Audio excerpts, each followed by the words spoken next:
Hello दोस्तों, अगर आप भी क्लास 12th में पढ़ते हैं तो आपके लिए सबसे ज़रूरी क्या होता है कि नोट्स।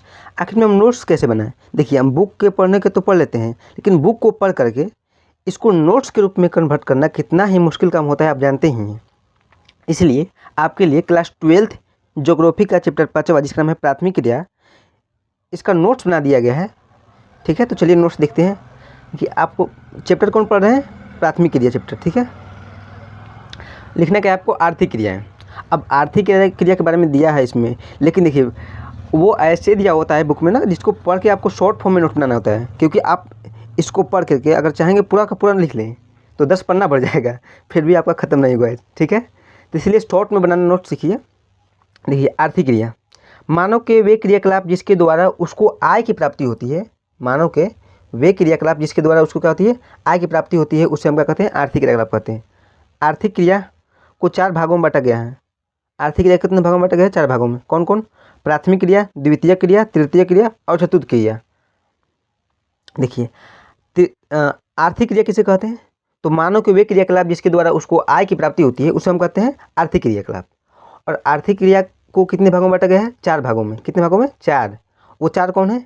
पहला है प्राथमिक क्रिया, उसके बाद द्वितीय क्रिया, तृतीय क्रिया और चतुर्थ क्रिया। देखिए, इस चैप्टर में बेसिकली हम प्राथमिक क्रिया को पढ़ेंगे। देखिए, प्राथमिक क्रिया से अभिप्राय मतलब प्राथमिक क्रिया से आप क्या समझते हैं? देखिए, प्राथमिक क्रिया जो होती है वो प्रत्यक्ष रूप से पर्यावरण पर निर्भर है। यानी कि जो प्राथमिक क्रिया है वो प्रत्यक्ष रूप से किस पर निर्भर है? पर्यावरण पर निर्भर है। क्योंकि यह पृथ्वी के संसाधनों के विषय में बतलाती है। क्योंकि क्या करती है? ये पृथ्वी के जो भी संसाधन होते हैं उनके बारे में बताती है। इसके अंतर्गत कृषि। अब बेसिकली हम जब प्राथमिक क्रिया ही पढ़ रहे हैं तो इसमें क्या आ जाएगी? कृषि, आखेट, भोजन संग्रहण, पशुचारण, मछली पकड़ना, खनन इत्यादि। ठीक है, उसके बाद देखिए, उसके बाद जब आप बुक को आगे पढ़ेंगे तो आएगा क्या? पशुचारण के बारे में। क्योंकि देखिए, अगर आप प्राथमिक क्रिया के बारे में पढ़ रहे हैं तो उसमें पशुचारण, मछली पकड़ना, खेती, आखिर यही सब चीज़ें तो आएंगी। तो आपको इसमें पढ़ना क्या?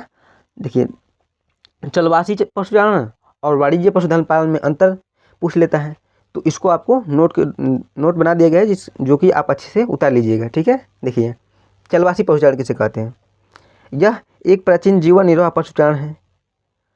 इस पशुचारण में पशुचारक मतलब जो पशु चराते हैं, चारों की खोज में एक स्थान से दूसरे स्थान पर जाते हैं। कौन? पशुचारक। इसमें पशुओं की अच्छे से देखभाल की जाती है। इसमें देखिए, बेसिकली पशुओं की अच्छे से देखभाल नहीं की जाती है, आप देखे होंगे। और बात करें कि ये पशुचारण कहाँ कहाँ पर होता है, तो अटलांटिक तट से अरब तक, यूरोप व एशिया टुंड्रा प्रदेश, जिसको मैप में दर्शाया गया है, जो भी ये कलर किए हुए पार्ट हैं, यहाँ पर कौन पशुचारण है? चलवासी पशुचारण है। उसके बाद देखिए, वाणिज्य पशुधन पालन किसे कहते हैं?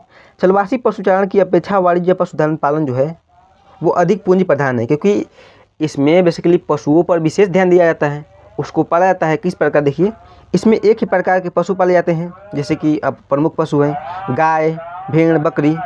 इसमें पशुओं की विशेष देखभाल की जाती है और उनको एक फॉर्म बनाकर, बाड़ बना करके अच्छे से पाला जाता है। तो उसमें पूंजी तो लगेगा ही। देखिए, विश्व में न्यूजीलैंड, ऑस्ट्रेलिया, अर्जेंटीना, यूरुग्वे एवं यूएसए में वाणिज्य पशुधन क्या है?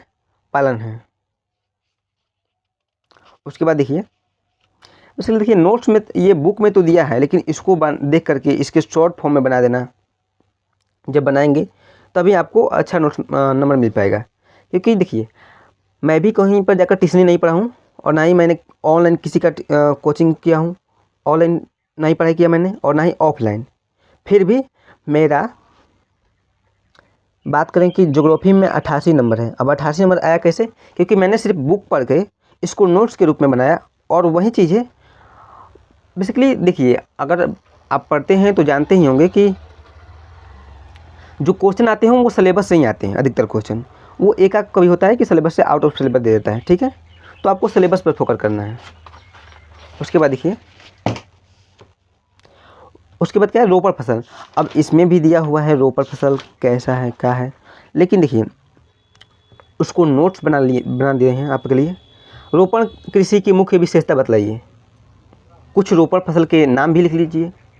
रोपण कृषि की मुख्य विशेषता क्या है? देखिए, इस कृषि का फार्म विशाल होता है, यानी कि जो रोपण कृषि है इस कृषि का फार्म कैसा होता है? विशाल होता है। इस कृषि का आकार बहुत बड़ा होता है। कृषि का आकार कैसा होता है? बहुत ही बड़ा होता है। इसमें अधिक पूंजी निवेश किया जाता है, यानी कि इसमें बहुत ही ज़्यादा इनकम की ज़रूरत होती है।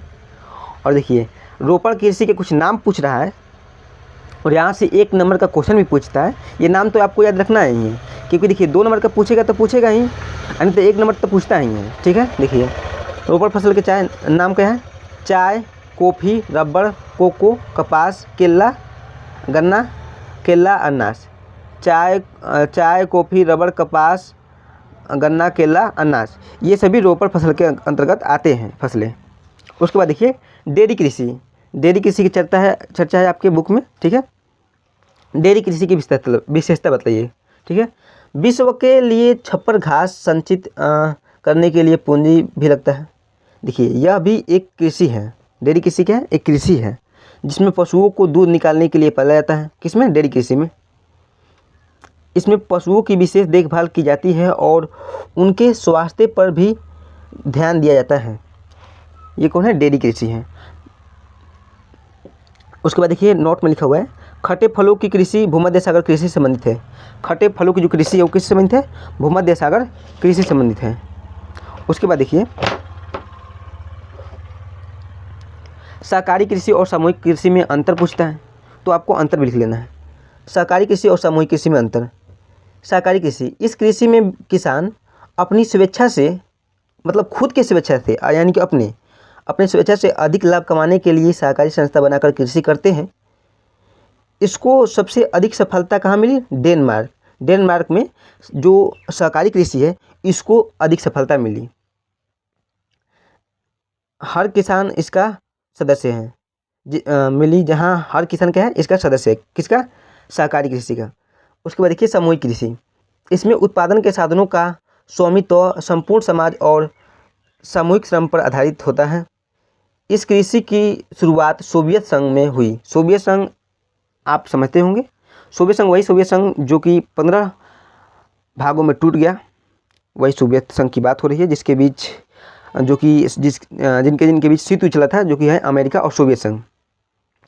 अब सोवियत संघ का सबसे बड़ा देश कौन बना है? वो है रूस। कौन है? रूस है।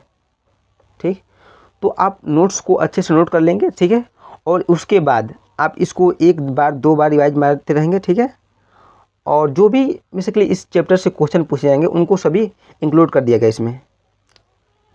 ठीक है, अगर आप चाहते हैं क्लास 12th की आर्ट स्ट्रीम की पूरी तैयारी करना, तो आप हमारे YouTube channel BK arts research centre को ज़रूर सब्सक्राइब कर लीजिएगा। ठीक है, मिलते हैं अगले वीडियो में। जय हिंद।